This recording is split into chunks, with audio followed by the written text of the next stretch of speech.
Hey everyone, welcome to our channel. In this video, I will show you on how to fix Instagram Reels lag. Open Instagram app. On the lower right part of the screen, click the profile icon.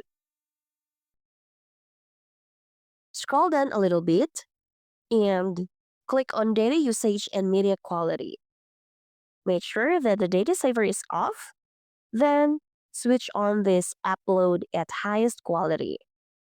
Of course, make sure that you have a strong internet connection and this will fix your problem. Another reason that may cause lag is maybe the app cache. So go to your phone setting, tap on app management, and look for Instagram. Click on it, then click storage usage, followed by clearing the cache. Clear a cache on Instagram means deleting that info to make more space, resolve issues such as slow loading times, frozen screens, or the app crashing. Alright? So that's how to fix Instagram Reels lags. If you found this video helpful, please like and share and hit the notification bell and don't forget to subscribe.